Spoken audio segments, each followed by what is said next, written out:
ensuring everyone can meet their basic needs and live with dignity. Let's review about SDG 1. All right, welcome to The Explainer. You know, the world has this massive to-do list, and right at the very top is a goal so huge it sounds, well, almost impossible, right? Ending poverty for everyone, everywhere. But how in the world do you even start to tackle something like that? Today, we're going to dig in and find out by seeing how this giant global plan meets reality, all through the story of one nation's fight. Okay, so here's our game plan. First up, what is this goal really? Then, what's the global strategy for actually making it happen? From there, we'll put that plan to the test with our case study, Pakistan. We'll look at the perfect storm of challenges it's facing and the specific tools it's using to fight back. And all of that is going to bring us to the big one. Is a world without poverty truly within our grasp? All right, first things first. Let's really get to the heart of this mission. Before we can even talk about solutions, we've got to understand the goal itself. This is the foundational item on humanity's shared agenda. I mean, just think about that for a second. It is a huge, almost impossibly ambitious question. It's the kind of thing that can feel totally overwhelming. But you know what? That's exactly the question the United Nations set out to answer with its Sustainable Development Goals. And this, right here, is the world's official answer to that massive question. It's called Sustainable Development Goal 1, or SDG 1 for short, and it's really the bedrock of the entire 2030 global agenda. The mission is simple but profound. End poverty in all its forms, everywhere. And I want you to really lock in on that last part, in all its forms. Because see, the UN gets that poverty isn't just about money or the lack of it. It's more like a trap, with all these interconnected walls. It's hunger. It's discrimination. It's not having access to education or decent healthcare. It's the constant fear of being wiped out by a single disaster. It's what experts call a multi-dimensional problem. And this is a really great way to look at it. We have two different lenses to see the problem. On one side, you've got this really stark black and white number for extreme poverty, trying to survive on less than $2.15 a day. But then on the other side, you get the much bigger picture of multidimensional poverty, which actually measures what people are being deprived of, things like education, clean water, healthcare. And the whole point of SDG 1 is to fight poverty on both of these fronts. Okay, so having a big goal is one thing, right? But turning it into a real, actual plan, that's something else entirely. And that's where the global playbook comes in. So they broke this massive goal down into specific targets. You can think of it like a 5-point plan.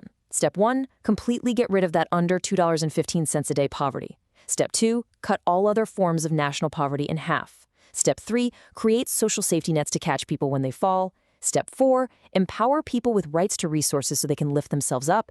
And finally, Step 5, build up resilience so that a single disaster doesn't push them right back down again. So that's the blueprint. Now let's see what happens when that blueprint meets the messy, complicated real world. And for that, we're going to turn our focus to one country, Pakistan. Now, Pakistan jumped on this early, making the SDGs its official national agenda way back in 2016. And for a while there, things were looking up. The country was making real progress, seriously cutting down poverty. But then, after 2018, everything just hit a wall. And then it started going backwards because of a series of absolutely devastating shocks. To really get what happened to all that progress, you have to understand the sheer scale of the storms. We're talking both economic and climatic that have slammed into the country in just the last few years. And wow, this is the result. Today, somewhere between 95 and 97 million people, that's around 40% of the entire population, are living in poverty. I mean, that is just a staggering number, and it represents a tragic reversal of years and years of hard-won progress. And a huge piece of this puzzle, climate change. The catastrophic floods back in 2022 caused an estimated $30 billion in damages. And this wasn't just about destroying roads and buildings. It completely wiped out the livelihoods of the rural poor who depend on farming just to survive. And this is so important because it shows how these crises just pile on top of each other. The floods didn't happen in a vacuum, They crashed into a country already struggling with crazy high inflation that makes basic food unaffordable, really deep-rooted multidimensional poverty, and a national debt that just squeezes the government's ability to fund social programs. It is literally a perfect storm. Okay, but here's where the story takes a turn.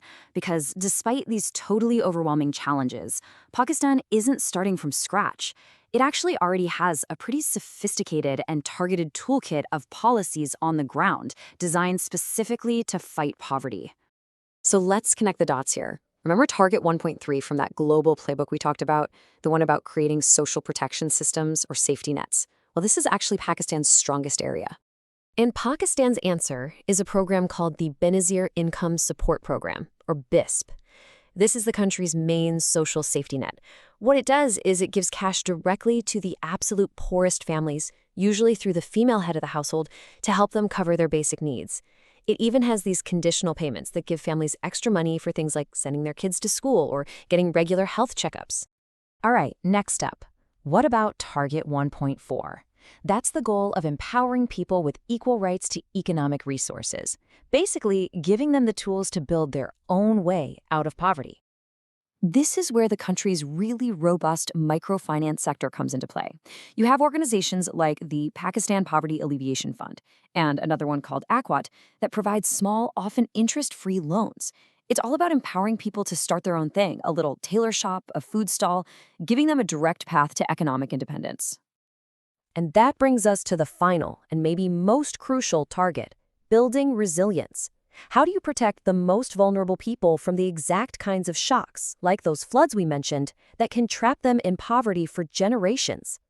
For this, Pakistan's main answer is its National Disaster Management Authority, or NDMA.